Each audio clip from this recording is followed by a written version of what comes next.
All right, guys, my name is Dr. Sharnael Wolverton, Sehan. I am here with Craig Walker. How you doing, Craig? Good, thank you. Good. Here again for the third time for me. I'm excited. Yeah, we're really excited because we have a guest that has been with us a few times now, and we're really excited to have her back to kind of continue our conversation about some of the experiences she's had regarding regressions with extraterrestrials. And so this has kind of been a hot topic, but we are really excited to have her back. Before we get started, I just want to remind you guys, go to swiftfire.org or drsharnel.com. There you're going to see all of the up and coming shows, all the past shows. There's lots of great content there. We also have our books, or I was going to say CDs, not CDs, MP3s, books, all Go back kinds to the of, 90s as well. yeah, right. All kinds of frequency things, fun things, classes, all the stuff. So just get on there and please do, if you enjoy the show, please do like, subscribe. All of those things help our algorithm. It's always so cool to meet you guys and see you guys. And we have a members meeting monthly.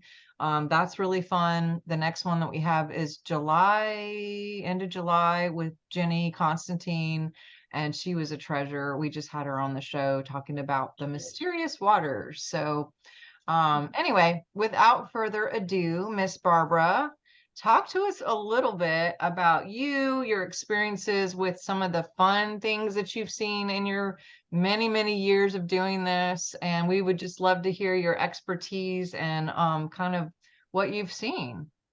Okay. Well, for those of you who may not be familiar with me, um, I like to start off with saying that I'm a psychotherapist since 1976.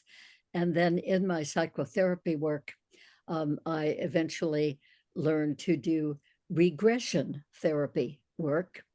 And for the first number of years, mostly those regressions took people into either earlier incidents in this life that were making a big impression on them, or they were going into previous lifetimes, past lives. So, and that work continues. Once in a while, somebody still comes to me for having a past life regression. But in 1991, I began to regress people who were having extraterrestrial encounters. And I had not been familiar with that before. I in the last 3 years before 1991, I had heard of it, and I was looking for information about that because I had been told that I would be doing work with people who had had extraterrestrial encounters.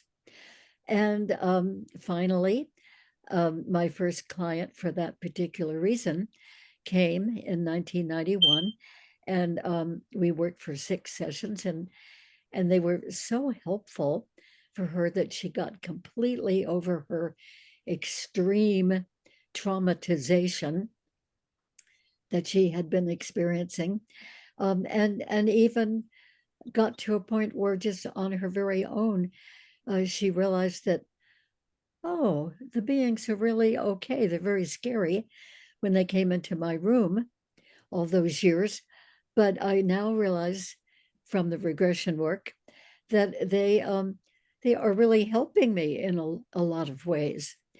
Well, that was a shock to me because I'd heard very negative things about alien abductions. And anyway, I was very, very pleased and so glad for her, of course. And then other people started coming in 1991 and in all the years since then, including right now.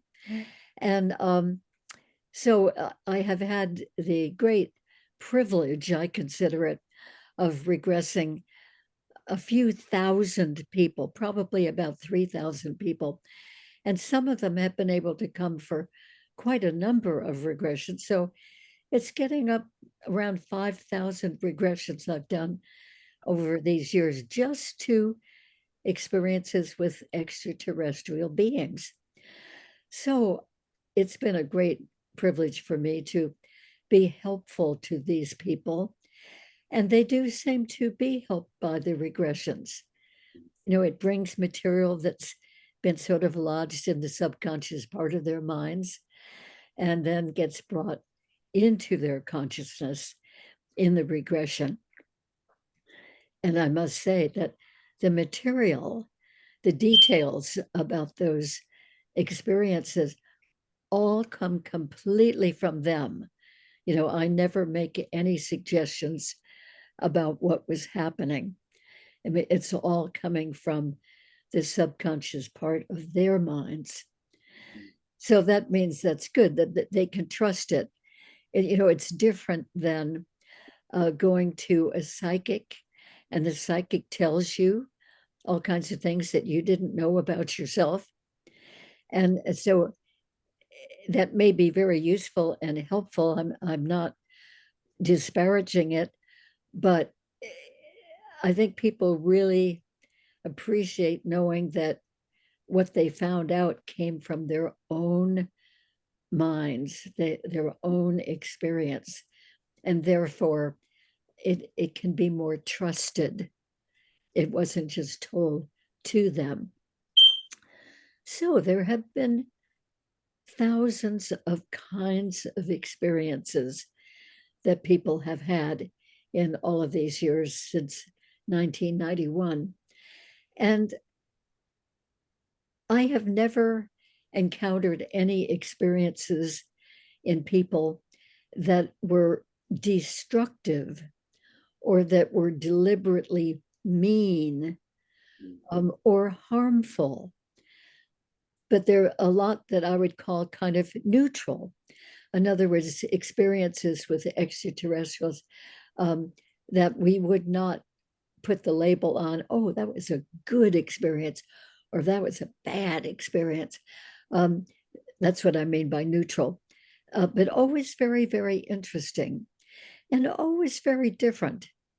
I was just thinking before coming on this broadcast that with all the regressions that I have done, there have never been two regressions where exactly the same things occurred. So there may be groupings of things that happen, like a very common one is a person being put on a medical table, and it seems like they are examined and various procedures might happen. But it's always a little different. And the beings are different from one person's regression to another. So I certainly get the impression that there's a tremendous variety of beings out there, and probably from different planets, different star systems, different UFOs. And they do a whole variety of things with the people whom they take on board. Now, among those thousands of things, some of them stand out to me as having been extremely positive encounters. And this is what the people who've had these encounters say themselves. Wow, that was fantastic, or that was glorious, or oh, I'm so glad to know about that.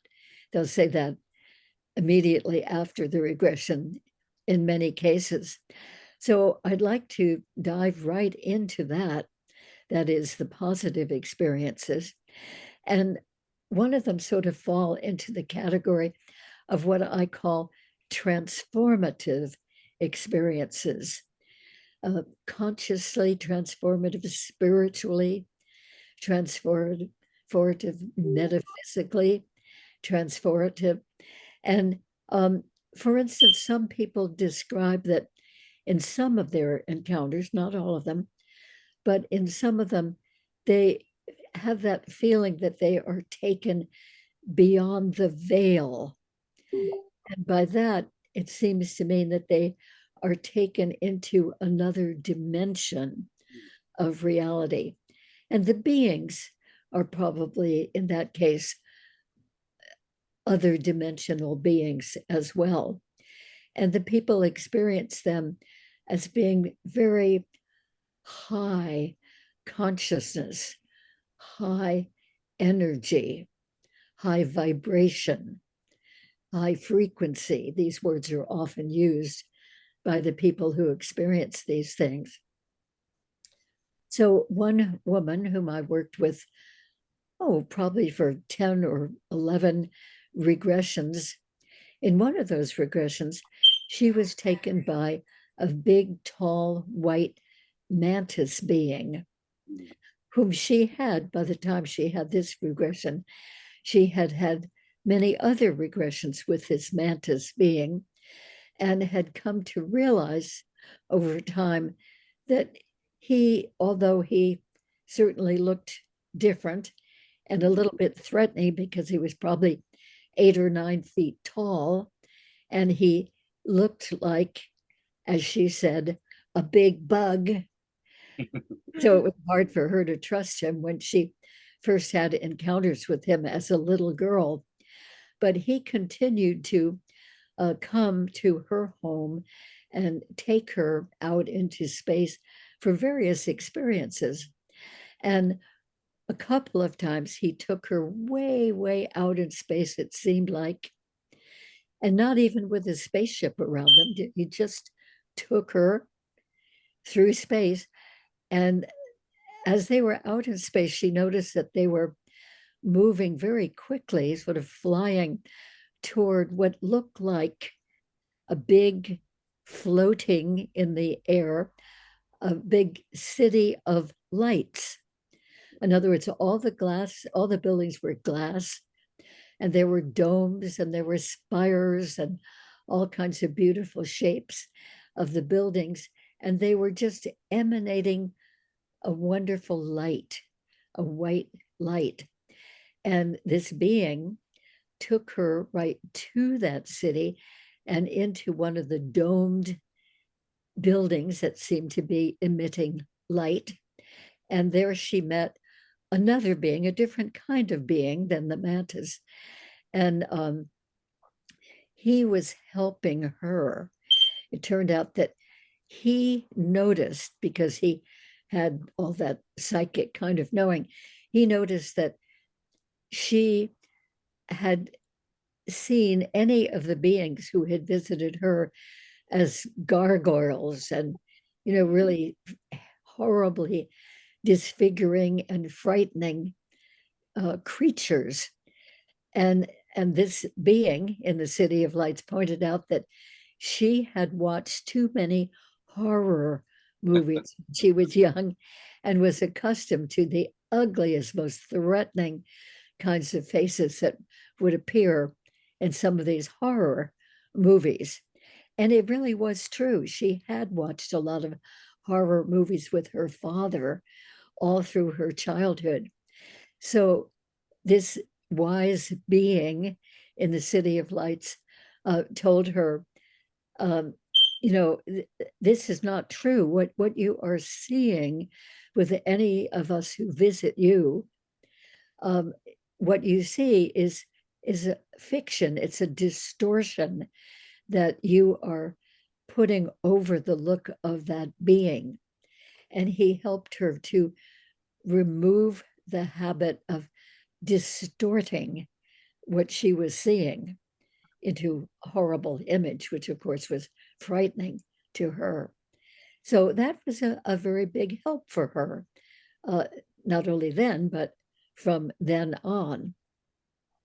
So that was one of those experiences. And then another positive one was that this same tall white mantis being, always in a long white robe, he came one weekend when she was having her 4-year-old granddaughter staying for the weekend with her.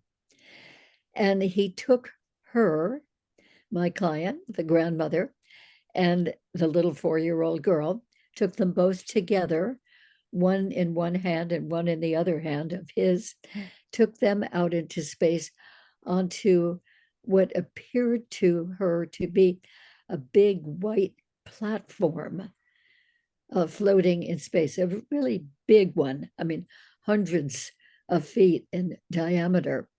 And they sort of landed on this platform. It went right to the middle of it, so they wouldn't be near the edges. And then, still holding the hands of the little girl and the grandmother, he did sort of a little ring around the rosy sort of game with them to help the little girl be comfortable. And just they remained there, and he just simply played simple games with the grandmother and the little girl. That was all there was to that encounter. But the grandmother was really impressed, like how sweet he was with my little granddaughter. And that means that she will probably never be afraid of extraterrestrials coming to her. And indeed, it turned out that that little girl was a frequent experiencer of extraterrestrial encounters. And so, but she has had a non-frightening relationship with it. She's not spooked out or terrified or anything. And that was because that experience with the big, tall mantis being really, really helped her. So I think that that was really, really lovely. And then I've had a couple of people who had experiences with extraterrestrials taken out into space, where instead of seeing a craft, in each case, they saw what they described as a giant amoeba sort of being. In other words, it was hundreds of feet in diameter and kind of a fluctuating being, kind of morphing in and out and moving very, very gracefully. And it looked like that they could, sorry about my telephone ringing, about to turn it on. I'm going to take a little break right now.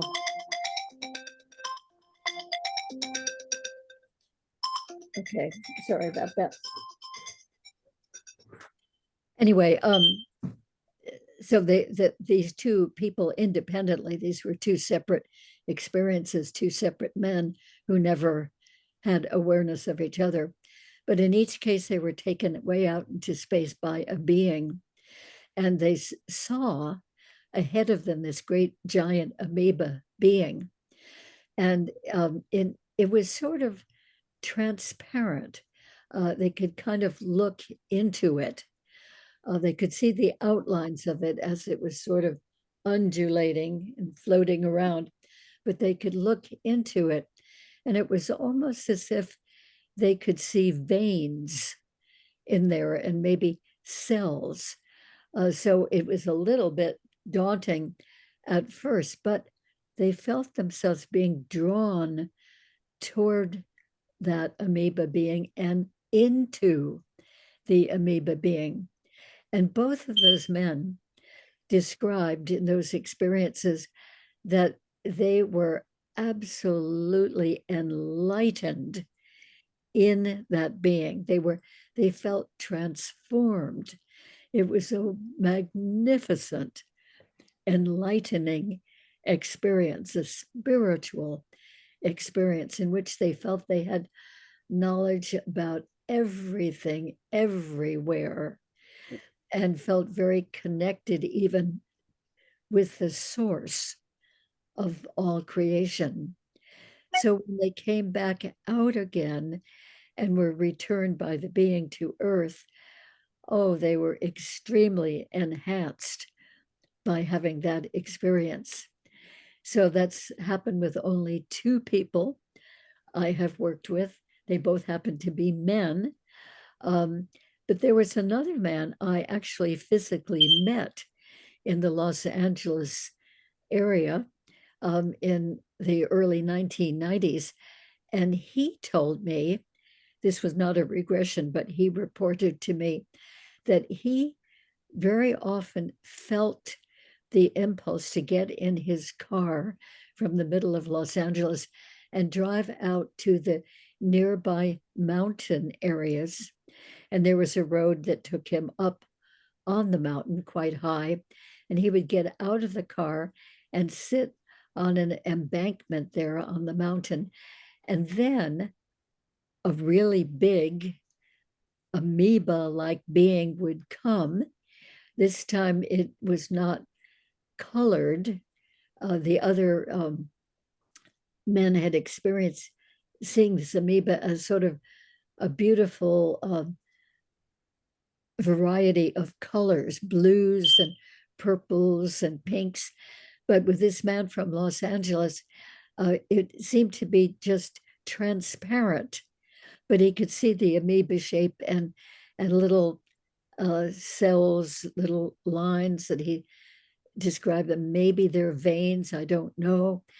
And anyway, it would come around him from the backside and wrap around him, embrace him. He would be inside it. And he too would get this enlightenment experience being inside this giant amoeba. His amoeba was probably about 30 feet in diameter, much smaller than what the other men had seen, but seemed like the same kind of thing. And that would come to him in the mountains outside of Los Angeles, California. So that was the same sort of thing. Now, other people on some occasions will wake up at night from their bed and they'll see a glowing being, they describe it as a radiant, glowing being, very often standing right by the side of the bed, looking at them. Sometimes they will see a face in this glowing being, or at least they will see the eyes, and that's why they know that they're being looked at. And the being is there for good. Maybe the person has been ill or has had an injury, and the glowing being seems to be very loving, kindly, and healing. Sometimes people have actually been healed from something very unpleasant that they had been experiencing. And they've been healed by just simply by that glowing being there. And sometimes people will see a glowing being, very often in the middle of the room rather than right there. But even then, they feel a very positive energy from that being. That energy is coming to them and enhancing them, or sometimes even healing them if there was something wrong in their body. So those kinds of beings are different than the other extraterrestrial beings who visit people. And for these people who experience this glowing, loving being, it is really a wonderful experience. They are very grateful for it. They say things like, "Oh, I just feel so inspired," or "I feel transformed." And I'm always glad when that being comes. So I think that is really nice. And sometimes there will be beings who look more like extraterrestrial beings, and they are extraterrestrial beings. And they will still seem to the person, "Oh, good, I don't have to worry about these. These are very, very loving." And it's a special kind of loving that people feel with extraterrestrial beings. It's more like they're being loved by being known completely. Oh, wow. The beings know them through and through. Whereas we can feel loved by people, and we can sometimes think, well, that's wonderful that he or she really loves me, but they don't really know some of my little inner workings, and they don't know some of my habits. And, so they don't, these people don't necessarily have the feeling that they are known and loved completely. But with these visiting beings from another realm or another area of space, they feel like I am completely known and loved Mm. for all that I am, not just for my nice personality or my nice looks or the kind things I do or the nice things I say. They really know me and love me. So that for these people is really an amazing experience that they have never experienced anywhere else, only with those beings. Now, another kind of thing that people experience sometimes that is very impressionable to them and positive is that they are taken in a usual abduction kind of way, taken from their home or wherever they are, and then they are taken out in space to a council meeting of some kind.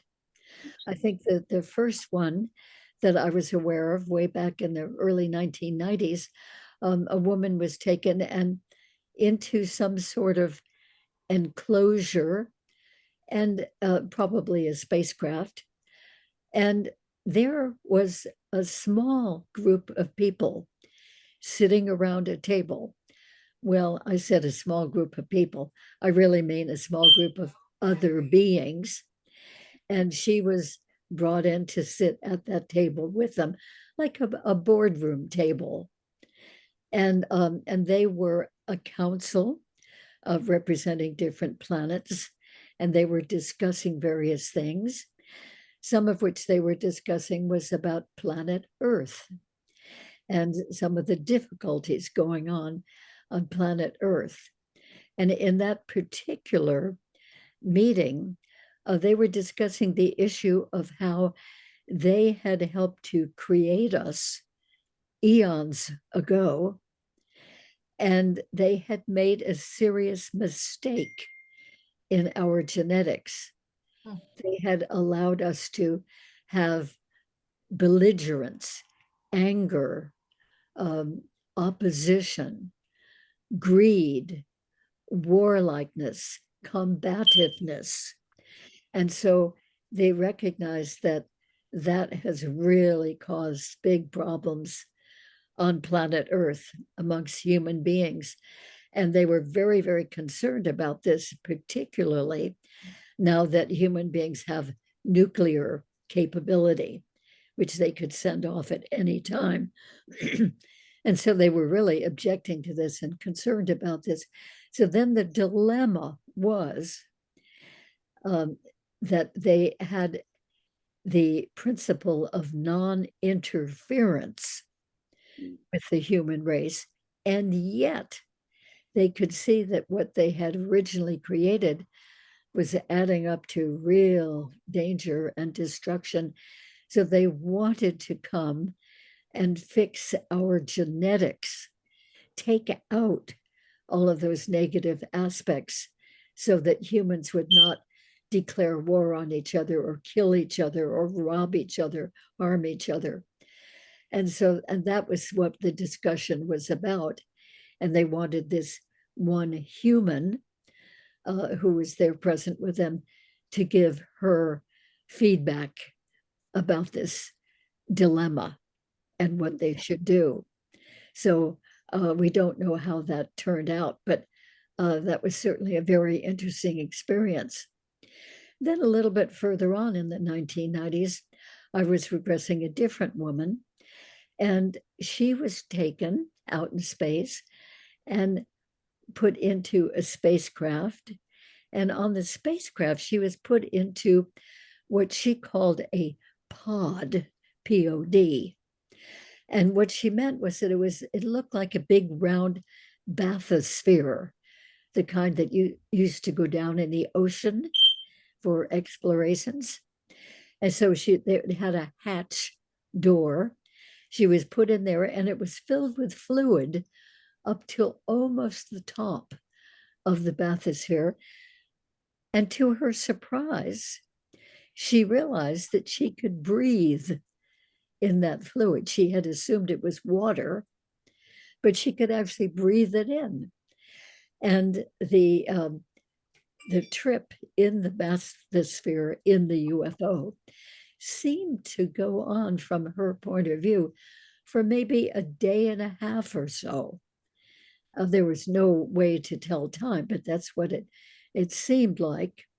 And then somebody came and opened the hatch and took her out, and she sort of spit out whatever of that fluid she had actually taken in while she was breathing it, kind of coughing it out.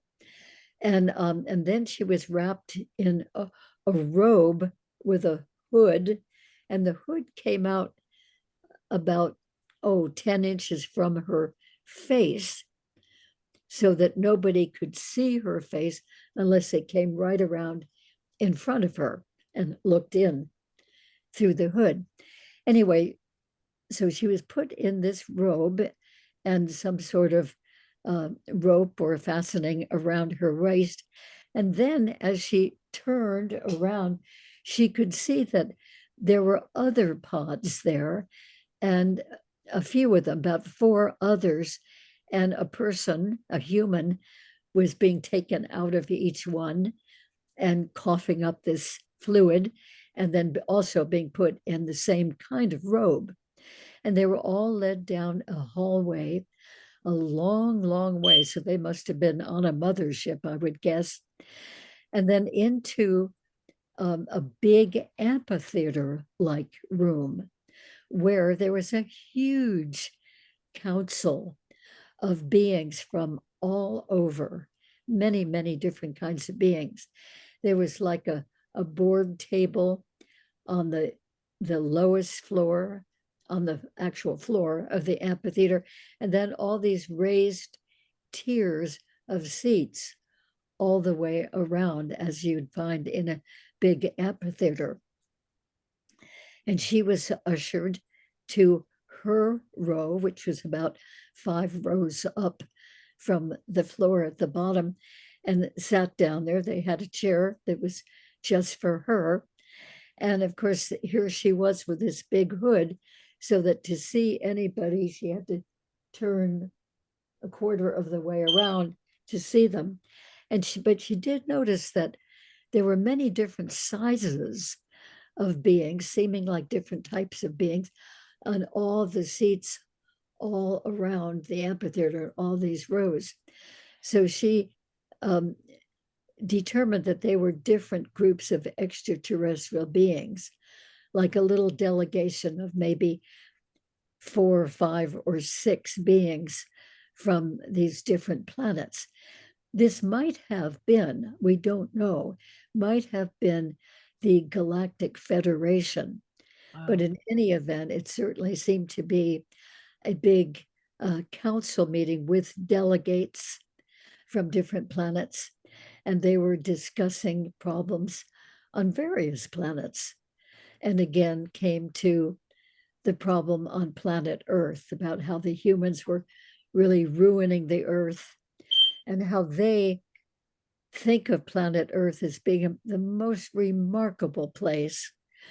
We have so much variety here of topography, of climates, of atmospheres, of temperature, varieties of people, varieties of animals, more species of animals, insects, birds, plants, etc., than all of the other planets in creation put together. This one planet, planet Earth, has more species than any. And that was very impressive to these delegates and the people running the meeting. And planet Earth has big problems on it amongst its human beings who've gotten into so much negativity and competitiveness and warlikeness. And they were very, very concerned about what that might amount to. So that was the same type of thing that was being discussed in that big council meeting. Also, in the big council meeting, they were talking about the huge shifts that are and will be happening on the Earth. And in fact, these huge shifts will be happening in the whole galaxy.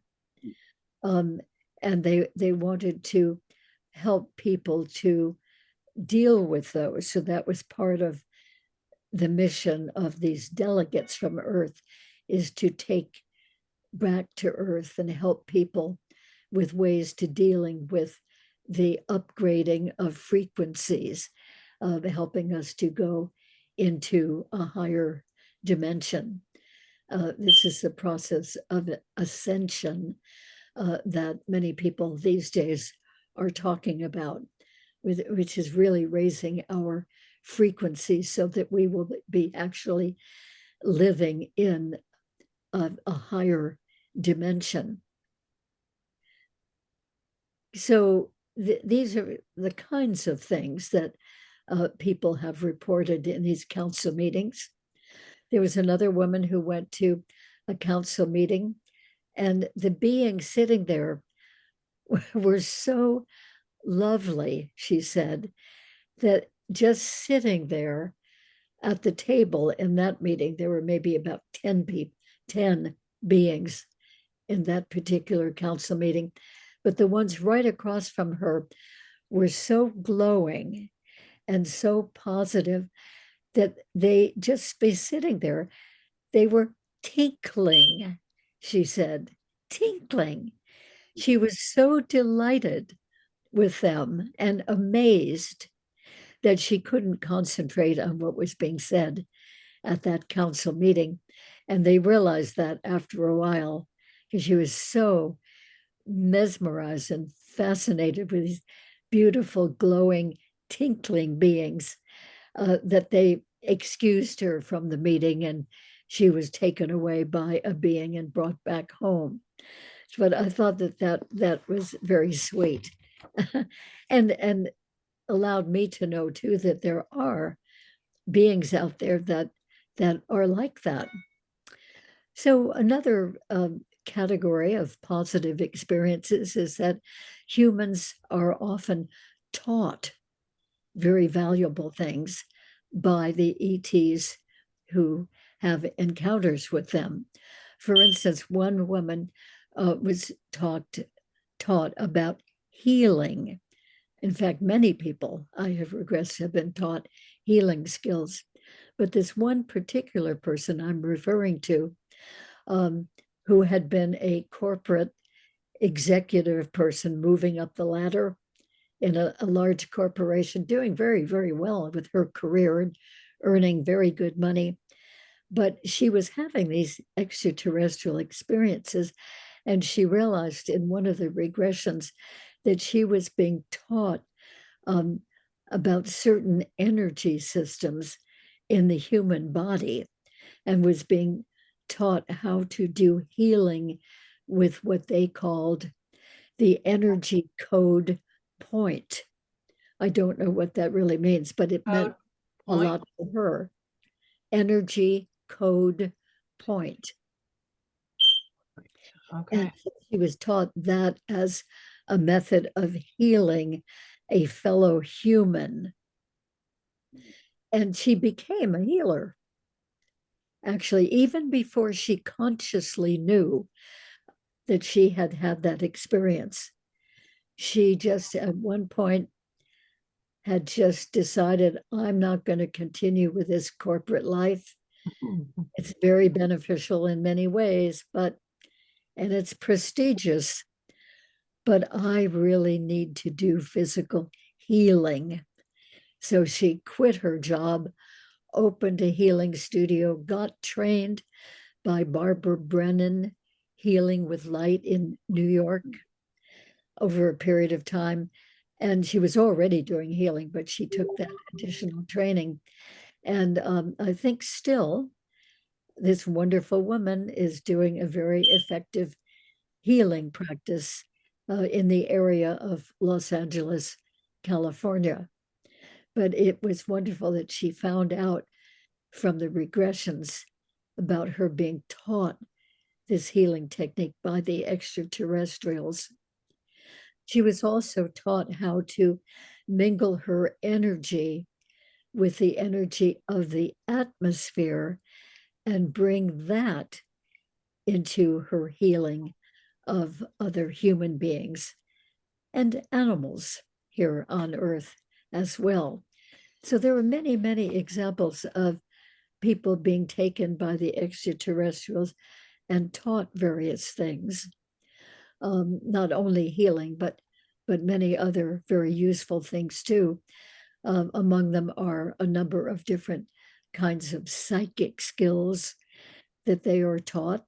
And apparently, we all have in our day and DNA the ability to be psychic in all the psychic uh, methods that there are, but we have not been taught to use them to bring them out. Some people do just naturally bring them out. Of course, we hear of them, but even people who have not been aware that they had any psychic abilities are sometimes aided by the extraterrestrials in bringing those out and amplifying them and refining the methods of using them here on Earth, which is a great benefit to anybody who knows them.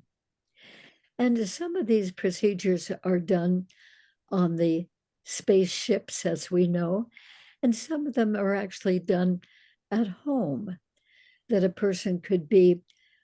I've had clients like this where they're just doing dishes during the day or changing the sheets on the bed or having a walk, and that there are suddenly have the feeling, wow, they are downloaded with information from these beings. And a few people I have worked with have had very long, serious downloads of information while they are deeply asleep. In fact, one man, the first one that of this type that came to my attention, he reported that he had been so deeply asleep on a camping trip. And it was a camping trip in which he went with several people, and they had a pretty big tent that would accommodate them all. And during the night, everyone except for him woke up noticing that there was a really, really bright light over the top of the tent. They could see it through the tent. Wow. They all went out, and there was actually a bright, glowing UFO. But this man remained asleep.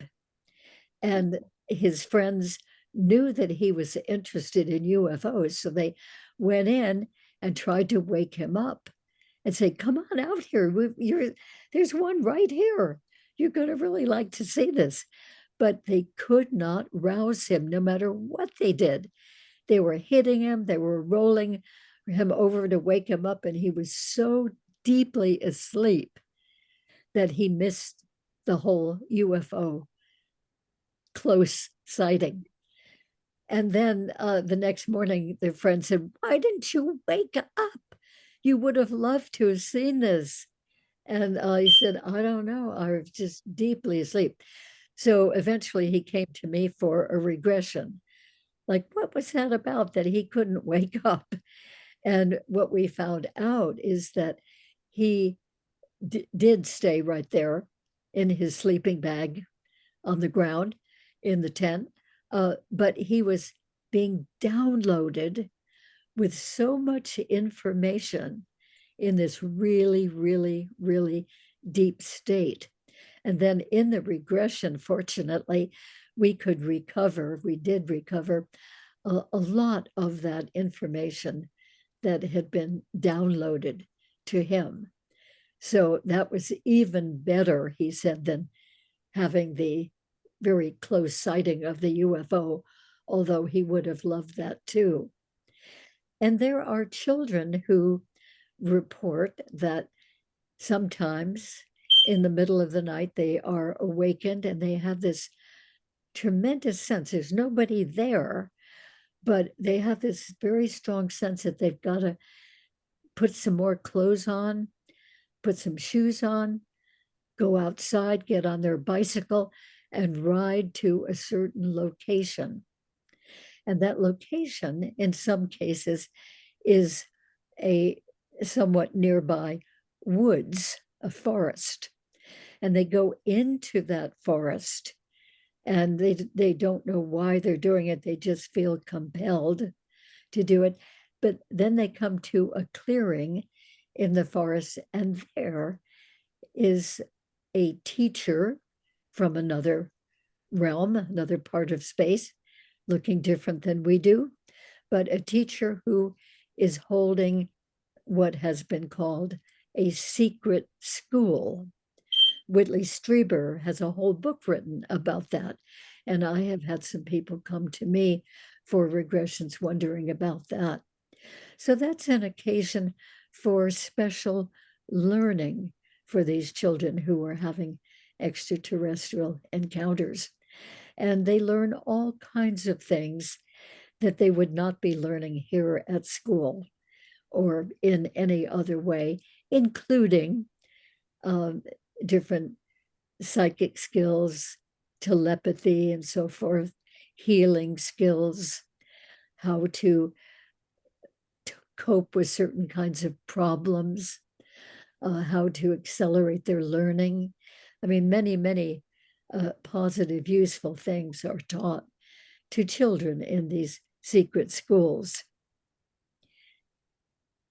And then sometimes people have had the experience of, in the middle of the day when they're up and around, that there'll be a small group of extraterrestrials who will come right into their home and sit down on their furniture, and they will stay there for a while, maybe an hour or two, having discussions with the person. And the discussions all seem to happen telepathically. Now, before the person is aware of such a thing, the person has had no inkling whatsoever that he or she could possibly have telepathic abilities. And yet, when these experiences happen and the beings come and discuss with them and they contribute to the discussions themselves, it is all just done in their minds. They really do have telepathic schools after all, although they may not have known about that beforehand. So sometimes people feel they're being taught about many different things.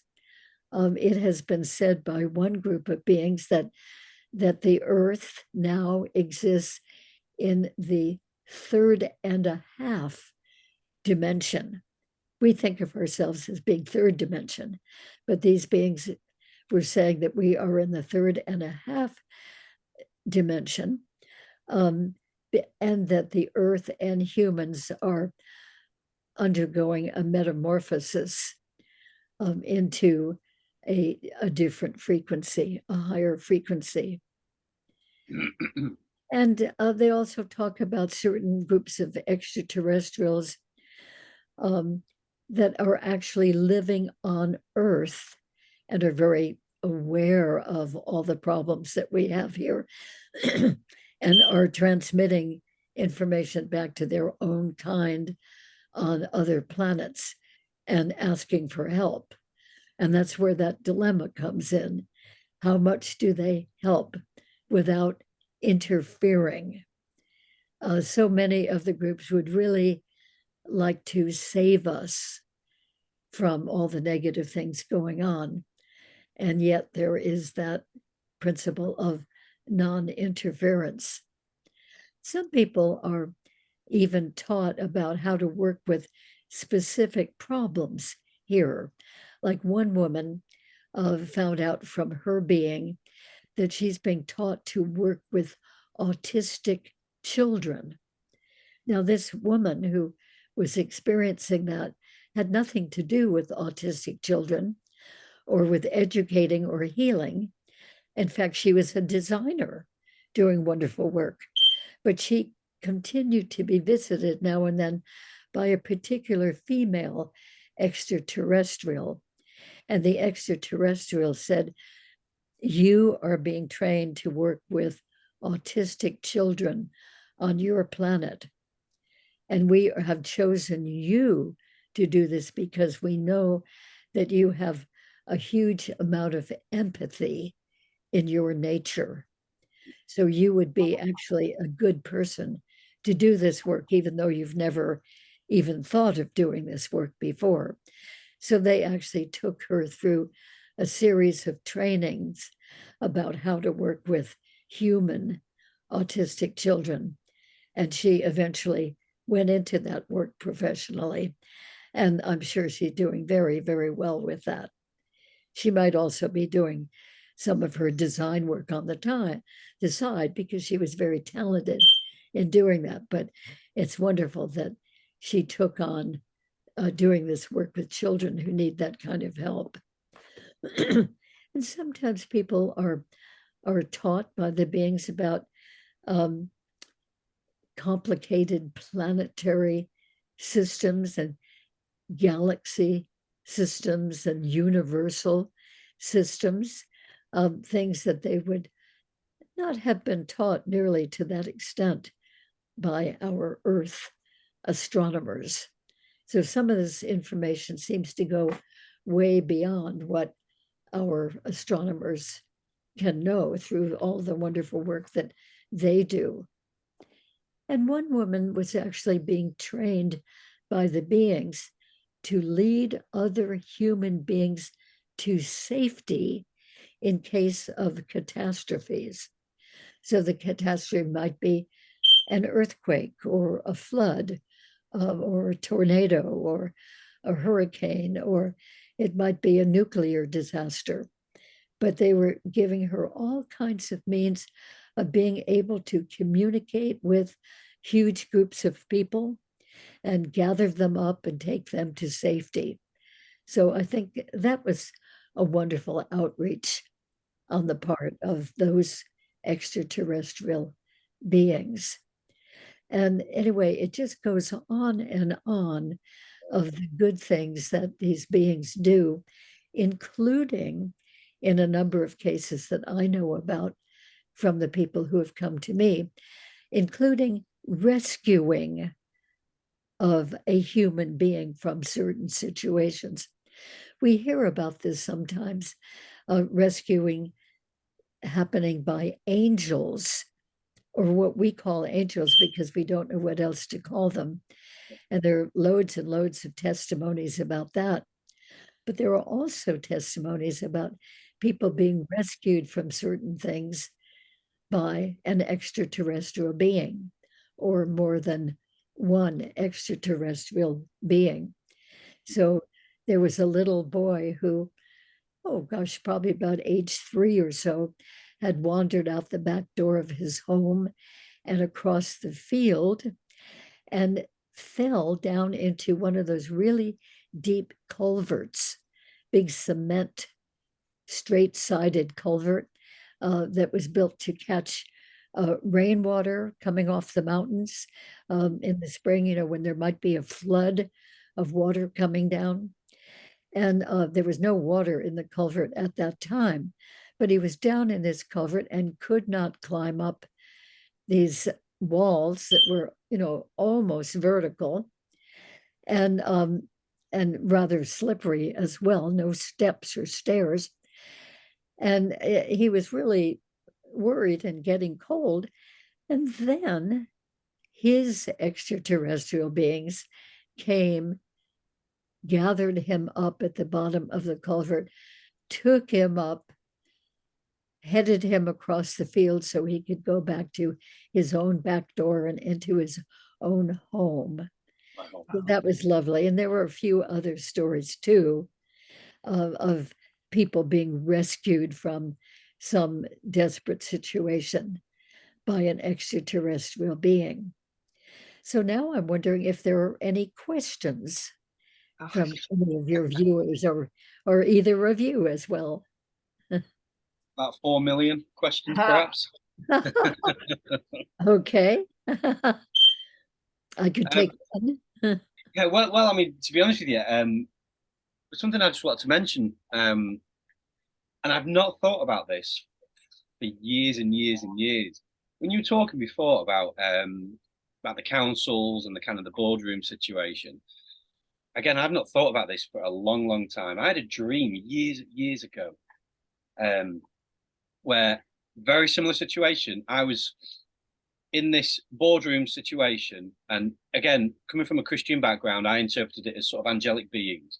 There was this long table of beings, Oh, looking all different kinds, and it was like a hologram screen, and it was a screen of like a harvest field, and oh. they were discussing. I was kind of like observing this meeting, and they were discussing. They said the harvest is white, but we don't have permission to go in. We need someone from the planet to give us permission to go in. And then Mm. they all turned and looked at me, and I Oh, sort of like, "Oh, I'm from there. Yeah, go," sort of thing. And that was it. That was Oh, my wow. experience. oh, Um, good. I'm glad you gave them permission. yeah. So I've not thought about that for years, and I'm just like, that's crazy that like other people are having similar experiences like that. I mean, I didn't put it down as an experience. I thought it was some sort of, well, just like a dream situation, but that happened, Oh, and I'm like, that's mental. well, a lot of people have what they consider is a vivid dream. After Mm, all, they're in bed at night, yeah, yeah, these things happen, and they're asleep. And so when they wake up and they're aware of this, it can certainly seem like a dream. But in many cases, when it's so vivid and it lasts, it remains in your memory for years. yeah. Um, and if we do a regression to that quote unquote dream, we realize that, oh, it really isn't a dream. It's actually a real thing that happened. So that may have happened, Greg, to you. Yeah, That's particularly like in the regression, you can remember so many details, including of the very beginning of that, like when you were visited in your room and taken away to that council meeting. And can remember many of the details about that in the regression. And so when the person comes out of a regression like that, they say, oh, well, okay, all these years I had thought that was a dream, but it wasn't a dream. It really all happened. right. Yeah. Yeah. But it I can think certainly seem like a dream. I yeah, well, can that's it. appreciate And like the conscious mind wants to kind of like almost not discredit, but like just this is the 3D world, and what happens out there is whatever, it's ethereal, sort of wispy stuff. But that. Yeah. it's like it was very real to me. And again, I've Yes. thought about that for years, and it's just I don't know, it's just reinterpreting it with the information and the sort of with things that we know now. It's like this is crazy. Right. Well, how old were you when you had that quote unquote Oh, dream? I would have been maybe late 20s. I'm 38 now, so maybe 10 years ago, something like that. Yeah. Okay. So Yeah. So as an you would have adult. been you would have been old enough. You were an Mm, adult, yep, and yep. I mean, I can see why it's very possible that you could have been taken for that. That's so Yeah. cool. You seem like a good bloke. Good bloke, yeah. Bloke, yeah. I love Uh, that word. Yeah, yeah, we don't get that anywhere else but in the UK is bloke. Yeah, I yeah. know. I think that's so cute. Yeah, instead of guy, Yeah, yeah.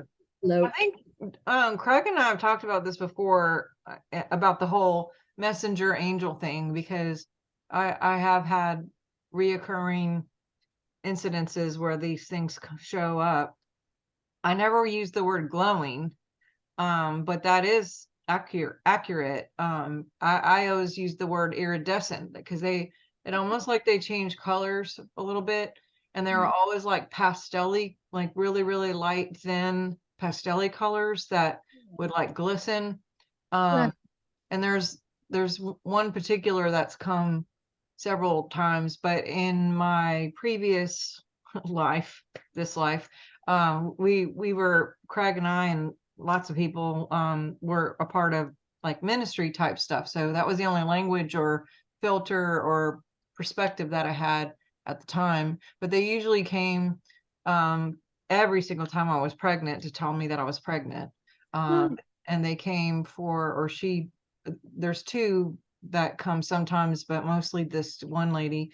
And sometimes I hear her, even though I don't see her, or I'll Mhm. wake up and I'll hear her before, like in that little kind of in between state or something. But I've had them come regarding like job change and giving me a heads up about things, or doing Yeah. something that I'm afraid to do. And you know, but they are trying to push me, or not push me, but like invite me to go ahead and do that. But that has been a thing where we've been like, okay, are these angels? They did not have wings. Um, No, you know, there were need to. very tall, like I would say over 12 feet. I'm not really good with, you know, I was just looking at the door of like where things would be to kind of use that as a thing. Sure. But mine were never ugly, like you were talking about, like you know, the creepy stuff, the creepy, weird, you know, monstery or bugs or anything. I think that would really freak me out, honestly. Um, and so I was wondering, you know, you talked about like her seeing the perspective that she saw because she made it ugly. Do you think they really look like that, and maybe they use a screen or something, or that was are they beautiful? I mean, like or is it a little of both? Well, I think a little of both. Some of them are so different looking from us that we might think of them as creepy. Uh, just from that's a very subjective point of True. view, Yeah. very I shouldn't human say ugly, point because of view. ugly Yeah, to them, they could be like, dude, you were It hot. could be open I to did, you them. were fine. I don't yeah. know. I have fun thinking about what they must think about us. Yeah. Looking at us. I mean, and we're so different um, from them that we must look pretty strange too. True.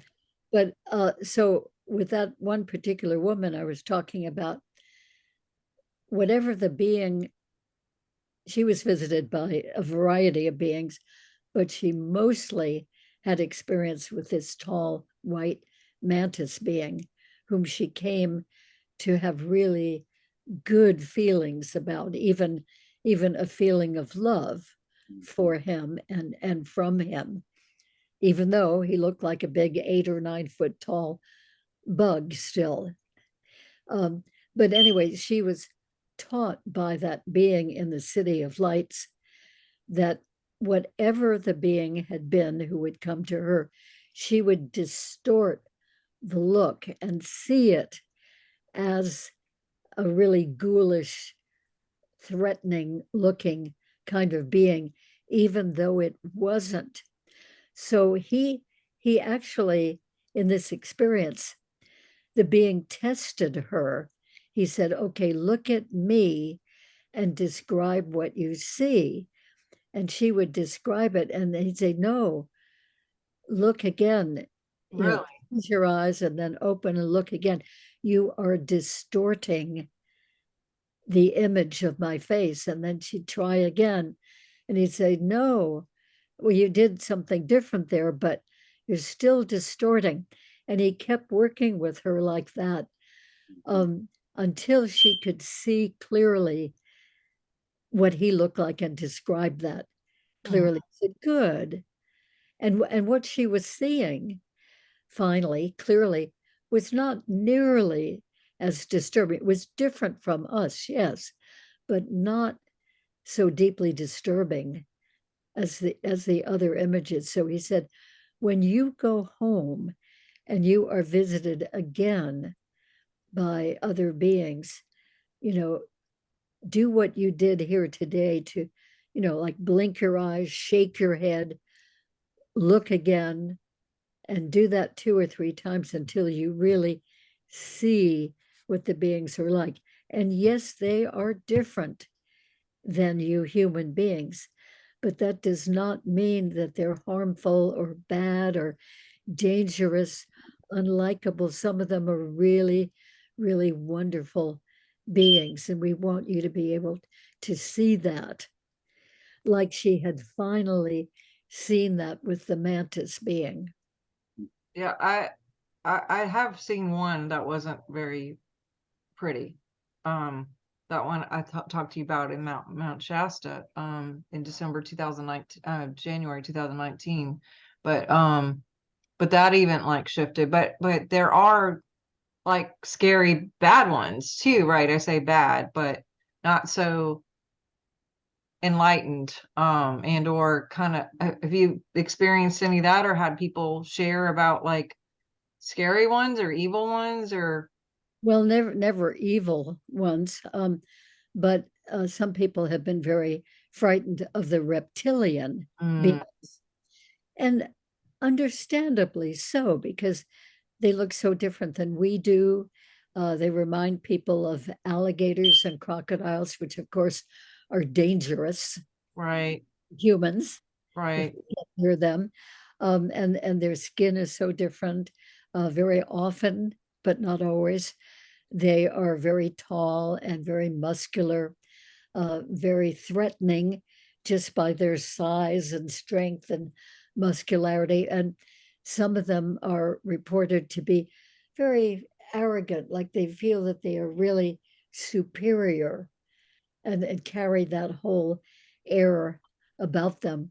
So many people have found that they are not happy to be in the company of a reptilian. And yet, I have regressed people who were okay being with certain reptilian beings. In fact, one woman uh, had many experiences during all of her growing up years from when she was very little. She'd be taken to a spaceship and met by there were different kinds of beings, but she was met primarily by a very tall reptilian male who would take her into his quarters, he called them his room, and sit her on a bench that was sort of built built into the wall and sitting on the floor, and it had some softness to it, like a sofa, sort of built into the floor. And he would sit on that with her and read her stories and play games with her, teach her games, and acting, like kind of like a nice, friendly uncle. mm-hmm, And he wasn't human; he mm-hmm, was reptilian. But she trusted him and got used to him, and had many visits with him all during her childhood life and beyond that as well. So even though he looked definitely different and certainly could have looked threatening to her, the way that he acted with her was just so decent and nice mm-hmm, and comfortable to be with that she very quickly in early childhood got over her prejudice. mm. And he had a name for himself, which he gave her, and she referred him to the name. And so for her, it was, as I say, just like visiting with a nice uncle, Mm-hmm. that that sort of feeling about it, Okay. almost like family, you know, Interesting. somebody she could trust. He did not betray that trust. So she continued to have that feeling during all of those years. Well, this is fascinating for sure, and I know there's a lot of viewers will be watching this and may even have more questions. If you have questions, put them in the comments, and I'll have to send them to Barbara and or let her have a copy so she can keep up with whatever. And then, but how can people find you too? Because I've had a regression with you, and it was pivotal for me to like really get some clarity, really see some things I didn't see, understand some things I already had seen, put some things together that I never would have put together. Hmm. Um, so, and I just ordered your books and I'm excited to get them too, your the hybrid book, and then I actually ordered the kids book too. I thought that was Yes, cool. they're So going.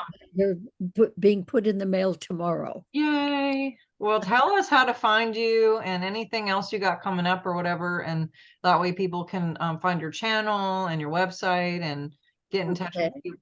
Well, thank you. My website is Barbara Lamb.